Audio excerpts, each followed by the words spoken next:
Hello friends, आप सबका हार्दिक हार्दिक अभिनंदन है हमारे इस चैनल पर। तो आज हम लोग संगठन कविता, जो कि राम नरेश त्रिपाठी जी द्वारा इसकी रचना किया गया है। तो चलिए इस कविता के व्याख्या को देखा जाए। उससे पहले आप सभी से एक छोटा सा रिक्वेस्ट है कि अगर आप हमारे इस चैनल पर फर्स्ट टाइम आए हैं तो प्लीज़ चैनल को सब्सक्राइब कीजिए और बेल आइकन के बटन को प्रेस कर दीजिए, ताकि एग्ज़ाम से जुड़ा हुआ कोई भी जो जानकारी है वो आप तक सबसे पहले पहुंच सके।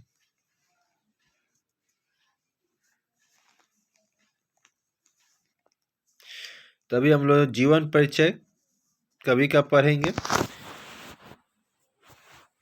श्री राम नरेश त्रिपाठी का जो जन्म है उत्तर प्रदेश के जौनपुर जनपद के कोयरीपुर गांव में सन 1889 में हुआ। 9वीं कक्षा तक विद्यालय में शिक्षा प्राप्त कर इन्होंने घर पर ही रहकर अध्ययन किया और साहित्य साधना में लग गए। सन 1962 में इनका स्वर्गवास हो गया। त्रिपाठी जी के काव्य में गंगा यमुना के कछारों तथा विंध्याचल की स्मरणीय घटनाओं का सुंदर चित्रण मिलता है। वे उच्च कोटि के आदर्शवादी कवि तथा कथाकार, नाटककार, आलोचक तथा संपादक थे। लोकगीतों के क्षेत्र में इन्होंने योगदान दिया। इनकी रचनाओं में राष्ट्रीयता के साथ साथ आदर्श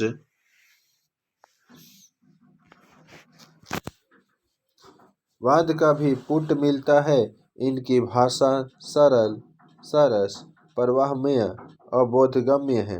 इनकी प्रमुख जो रचनाएं हैं वो प्रतीक, मिलन, स्वपन, मानसी, गाम्य गीत और कविता कौमुदी आदि हैं। चलिए फर्स्ट पद की व्याख्या देखते हैं। भगवान रहे निरंतर दृढ़ संगठन हमारा, छूटे स्वदेश की सेवा में तन हमारा। बल बुद्धि और विद्या धन के अनेक साधन कर प्राप्त करेंगे निज देश को स्मरण। वह शक्ति दो कि भगवान निभ जय प्राण हमारा छूटे। चलिए देखते हैं इसकी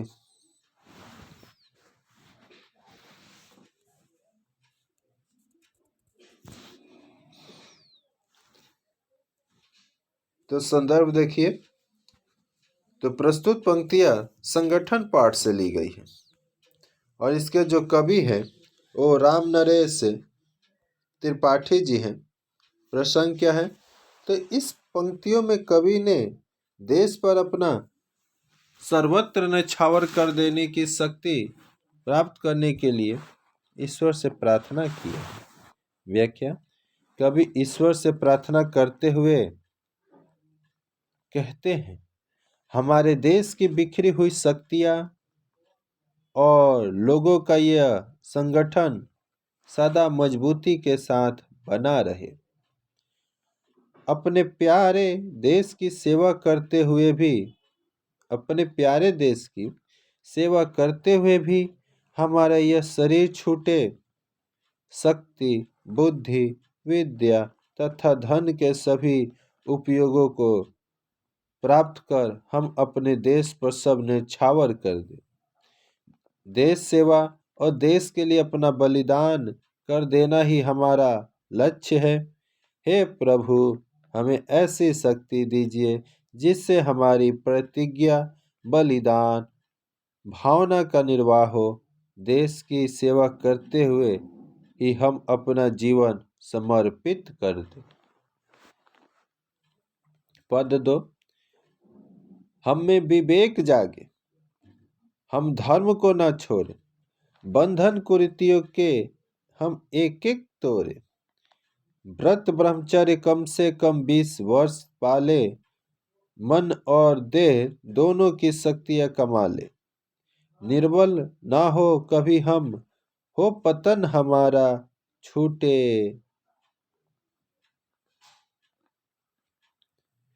तो आगे देखिए, यहाँ पर व्याख्या में प्रस्तुत अवतरण में जो कवि हैं, उस कवि ने सद्बुद्धि प्राप्त कर मानसिक तथा दैहिक शक्तियों को प्राप्त करने की इच्छा व्यक्त की है। यानी सद्बुद्धि प्राप्त कर मानसिक और दैहिक मतलब देह से शक्तियों को प्राप्त करने की इच्छा व्यक्त की है।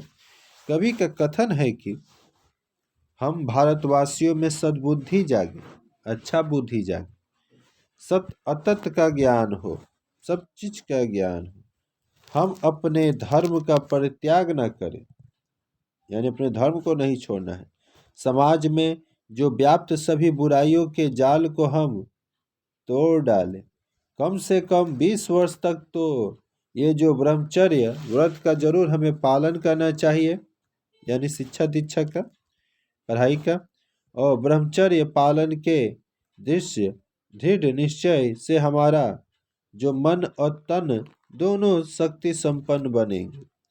हम कभी भी शक्तिहीन न बने।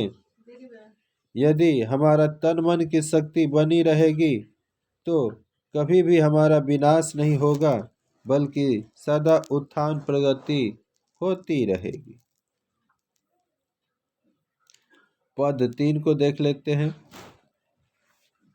मगर अगर परे तो मर जाएं हम खुशी से, सॉरी, मरना अगर परे तो, मरना अगर परे तो मर जाए हम खुशी से, निज देश के लिए छूटे लगन जी से, छूटे लगन न जी से, पर संकटों में चाहे बन जाए हम भिखारी, सिर पर मुसीबत ही आ जाए क्यों ना सारी, हिम्मत कभी न हारे, विचले न मन हमारा छूटे। आगे का लाइन है, पढ़ लीजिएगा आप लोग। तो प्रस्तुत अवतरण में जो कवि ने कामना किया है कि उसके मन में कभी कभी देश प्रेम की भावना और उसका जो साहस न लुप्त न, जो देश प्रेम की भावना है और जो साहस है जो देश की सेवा के लिए, ये कम न हो। कवि का कथन है कि हमें मौत से नहीं डरना चाहिए, यदि देश के लिए मरना भी पड़े तो प्रसन्नता पूर्वक मृत्यु को स्वीकार कर लेना चाहिए। अपने देश में कभी भी देश के प्रति प्रेम और लगाव में कमी ना हो। कठिनाइयों में चाहे हम दरिद्र बन जाए, हमारे ऊपर चाहे समस्त विपत्ति बाधाएं पड़े, फिर भी हम दृढ़ बने रहे, किसी भी हालत में साहस नहीं छोड़े, हमारा मन कभी विचलित ना हो और अपने कर्तव्य पर सदा अडिग बने रहे। वही चौथा पद में देखिएगा तो, सुन वीरता हमारी कांप जाए दुष्ट सारे, सुन वीरता हमारी कांप जाए दुष्ट सारे, कोई ना न्याय छोड़े आतंक से हमारे।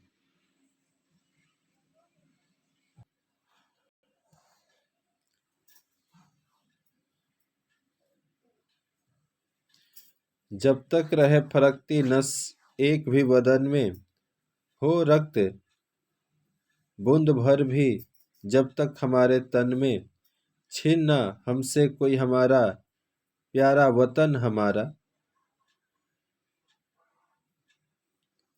चलिए इसकी व्याख्या देखते हैं। तो प्रस्तुत अवतरण में कवि ने यह स्पष्ट किया है कि भारतीयों की वीरता तथा भय से सभी दुष्ट लोग डर से कांप उठे। हम भारतीयों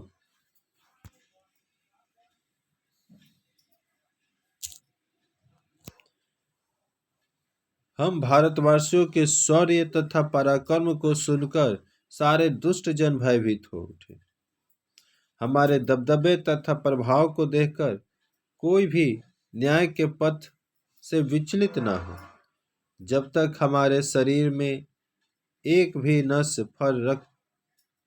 फरकरी रहे, जब तक शरीर में रक्त की एक बूंद भी बची रहे, जब तक शरीर में प्राण का संचार रहे, तब तक दुनिया की कोई भी शक्ति हमारी प्यारी जन्मभूमि भारतवर्ष को छीन न सके।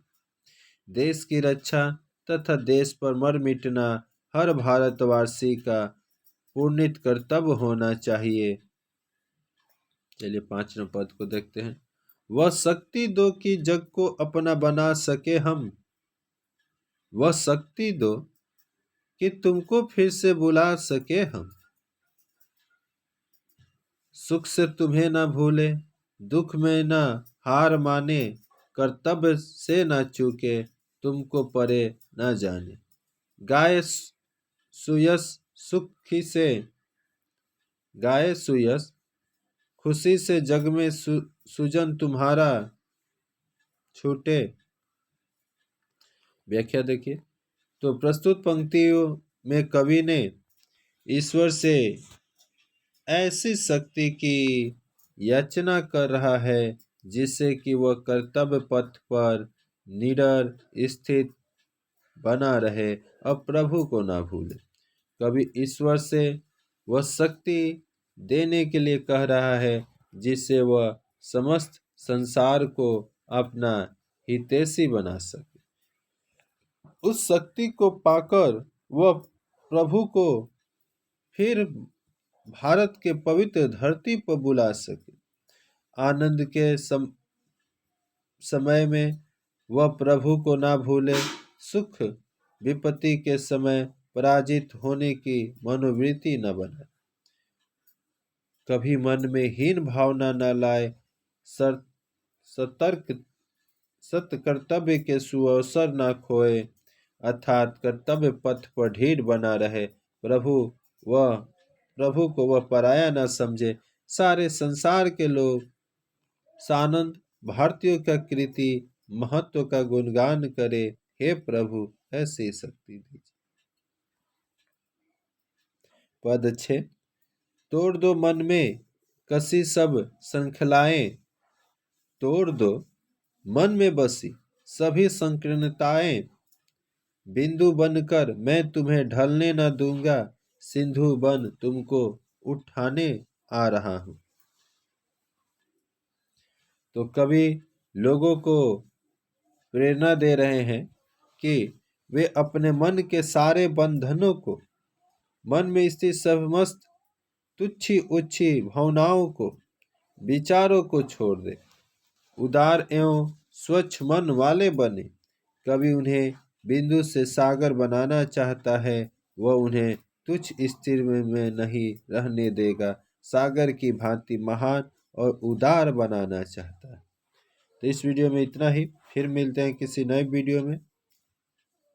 तो जाते जाते आप सभी से एक छोटा सा रिक्वेस्ट, अगर आप इस चैनल पर फर्स्ट टाइम आए हैं तो चैनल को सब्सक्राइब कीजिए, बेल आइकन के बटन को प्रेस कीजिए, वीडियो अच्छा लगे तो लाइक कीजिए, अपने दोस्तों में इसको शेयर कीजिए ताकि वो भी इस वीडियो का लाभ ले सके।